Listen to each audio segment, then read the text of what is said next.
If you've ever wondered what gadgets and accessories make a month-long tour in Europe much more pleasant when camping in a small motorhome, well, this is probably the film for you.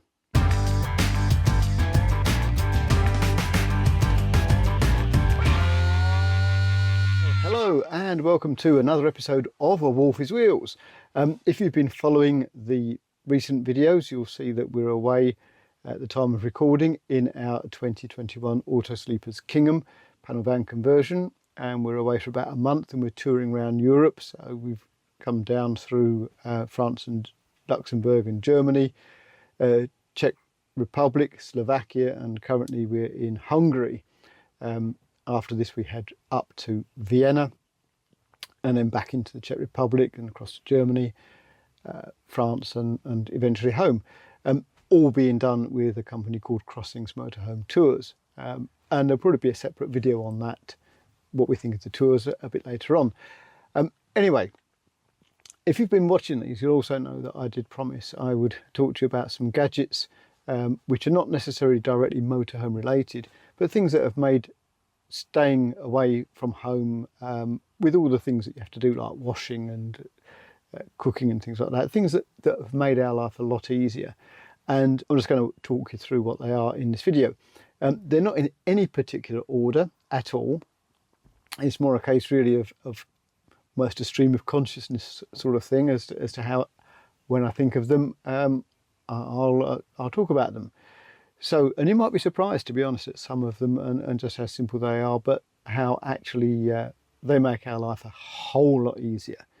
And really, when you're on holiday, that's what matters. Shot here, you can see, sort of think, well, why is he showing me the cooking area? Well, there's some things here which actually really help us and make our life a lot easier. The first one I'm going to talk about is this, which is a simple Belletti stove top coffee maker.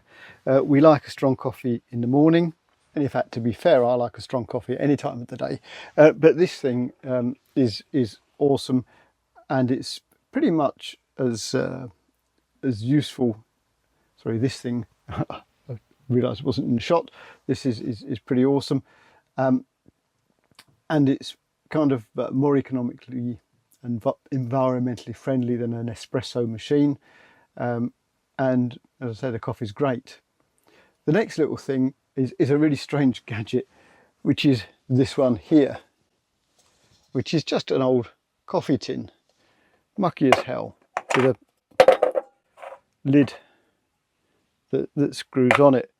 Now, you might think, well, why is he showing me an old coffee tin? But the answer is that by putting that coffee tin just there next to the sink and things like that, is when you're cooking or making a cup of tea or whatever, it gives you somewhere to immediately put the tea bags and things like that. Rather than running to a big bin or having a plastic bag hanging in the back of a door, you can actually use that and get a fair bit in it. You know, tea bags, wrappers, bits of vegetable peelings and things like that. And then we just empty that into the main bin, which is located in our instance in the bathroom. But as I say, you wouldn't necessarily think of that, but that is a really useful little thing. And we've used that style of small bin, well, since probably 2016 when we started motorhoming. We didn't use it in our previous canvas camping years. The next thing to show you in that little selection is this portable Bluetooth speaker. Now, that's a really good thing to have, I think, because in the Autosleeper Kingham, you can't use the cab radio for more than 20 minutes. So even if you've managed to Bluetooth your phone with its playlists, etc., to the cab, the speakers go off after 20 minutes. And yes, of course, I could have the thing rewired. The switch put inside it runs it off of the leisure battery, because at the moment it runs purely off of the vehicle battery. And the Heimer we had before, there was a switch which you could actually put onto the cab battery or the leisure battery, dependent on what you were doing. And of course the radio would then play kind of as long as you wanted it to, because it was running off the leisure battery.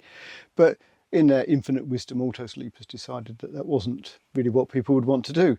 So we bring this little Bluetooth speaker, and we have our own music subscription service which we play through it, or some tracks which we've downloaded, or of course you can always use, as we do, many different radio apps, because we're not actually TV people, we're more music people.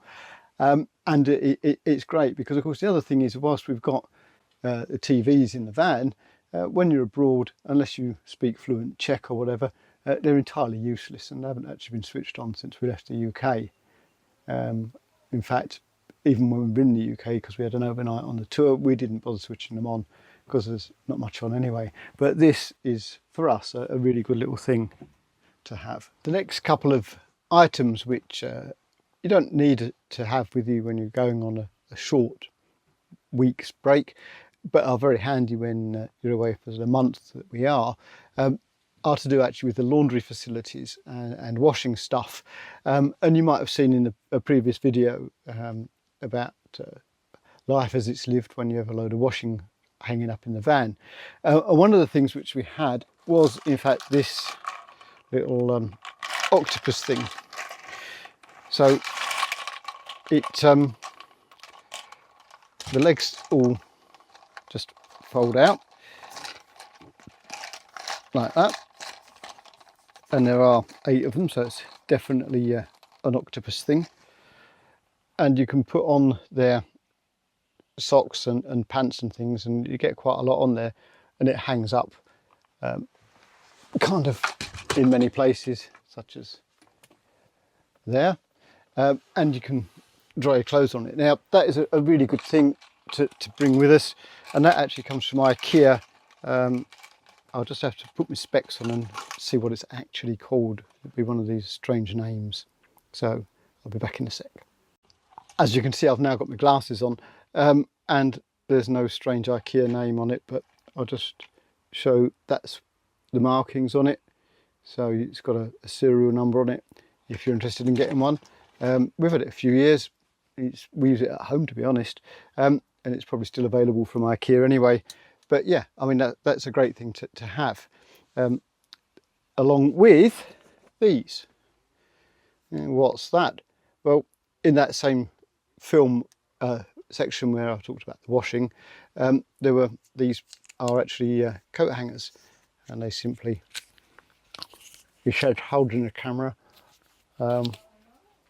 just unfold like that. You can get stuff on to dry it, or even if you want, put it in the wardrobe, and then they fold up, as you can see, very compactly.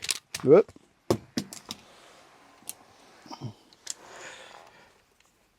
Into that, and we just keep them, I don't know, about a dozen of them, I suppose, in a bag. But they're a great thing to have. The next thing on the list is much more motorhome specific, and it's to do with the silver screens, which you can see here.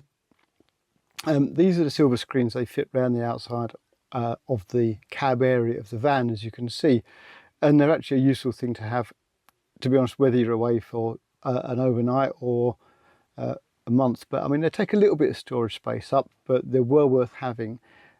As an example, it's been sort of in the high 20 degrees here in Hungary, and by having these screens on, they've actually kept the van very cool during the day. When we've been back in the UK and camping, when it's been a bit more winterish, shall we say, they actually keep the van very warm as well. And the other thing we find in Europe, certainly in our experience, is you're often parked under trees. They seem to like tree shaded campsites, so having the silver screens on also keeps the screen free from tree sap, which can make driving difficult the next day. So if you haven't got silver screens, I definitely would think about whether they're worthwhile investment for you. They work very well for us. If you don't want them, fine. Anyway, so that's the silver screens. As I say, I think they're well worth having. Another game changer for us has actually been getting hold of these, they're called wind blockers for the wind out awning. They've made an amazing difference. We didn't really used to use the awning much at all, but since we've had them about a year, they are really, really good, because these combined with the storm straps mean that the wind out awning is pretty well secured down. So I mean, it's actually tied down, as you can see, in sort of the 2 places with the storm straps, and then another 4 places with the wind blockers. And they provide shade and they provide protection from the wind as well, and they are really, really good, and they take up very little space, but for us they have been a complete game changer, because we didn't really used to use the awning, and in fact on our previous vans very, very rarely wound the awning out at all, but on this one, since we've had them, if we've got the awning out, and you know how long that takes to set up, because in the previous video you would have seen the difference between setting up the van quickly or setting up in full touring mode. They are amazing things, and I would very much again recommend, if anyone's interested, getting hold of a pair of them. We actually bought these at the Peterborough motorhome show, but I think you can get them many places. But as I say, I think they're really good. Next up on the list is a bit of a odd one, I don't know, but for us, having internet connectivity abroad has been very important. We use Google Maps all the time. As I've mentioned before, we're on a Crossings motorhome tour, and you do of course get a small maps and tour guides and things like that, and how to get from campsite to campsite. But by using Google Maps as well, you can take your own route, and kind of we've often done that because we don't really necessarily want to drive the direct route. We like driving on the slower roads, driving through villages, seeing a bit more of the countryside, although of course there are equally times when you want the direct route. Anyway, the point is you use a lot of data, so having a decent data plan is also well worth considering. There's all sorts of options out there, but actually we have our mobile phones with Sky Mobile, and a big advantage of the Sky Mobile system is that any unused data gets rolled into what they call a piggy bank, and you can draw down on that at any time. As far as costs abroad are concerned, it costs you £2 a day to basically log on for the passport, as they call it, and then you can use your phone or data plan exactly as you do in the UK. If you run out of data, you can actually call down data from your piggy bank, which is what we've been doing, and that's enabled us to do all sorts of things, such as watch YouTube in the evenings or stream radio services through a Bluetooth speaker I mentioned earlier. But much more important than that, it's enabled us to use Google Maps during the day to get from place to place. And the thing I like about Google Maps is it works in real time. So if there is a problem on the road, it will actually divert you. It will say there's a 10-minute delay, do you want an alternative route, and so on and so forth. Now, the thing Google Maps doesn't do is it doesn't know how big your vehicle is.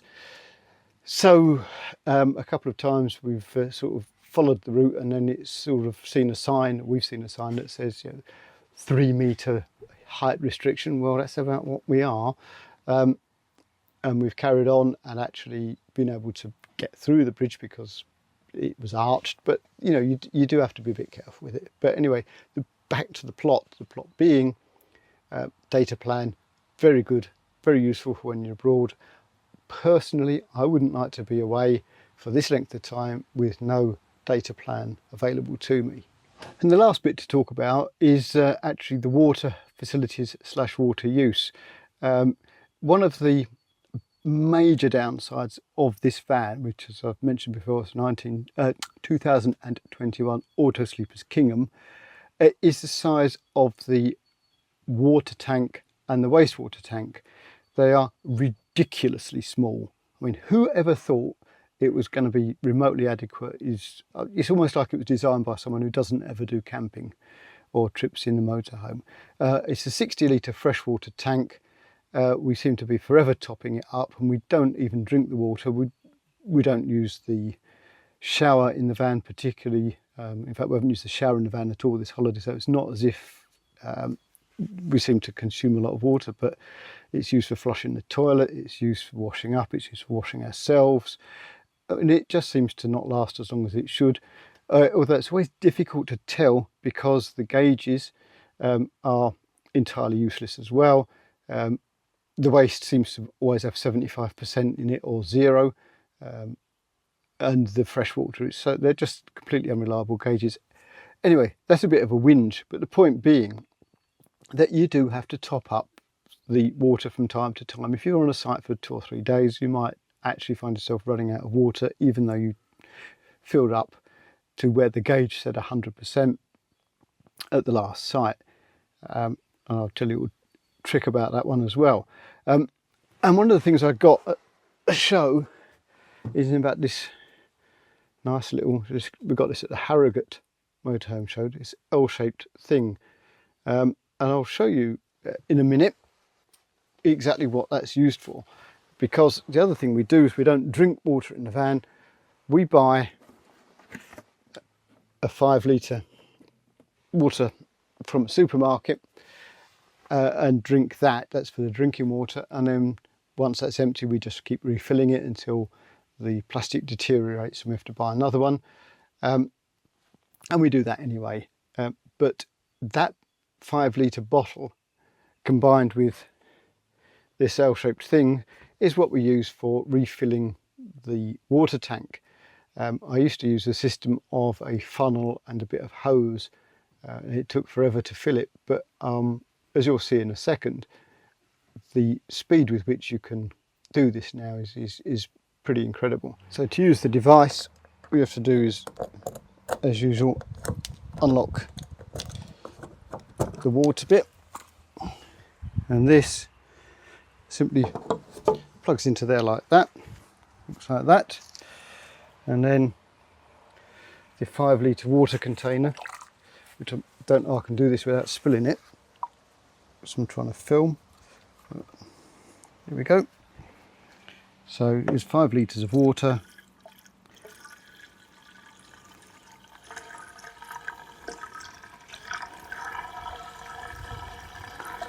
It just pours, as you can see, it's no glug in, it's just going straight in. And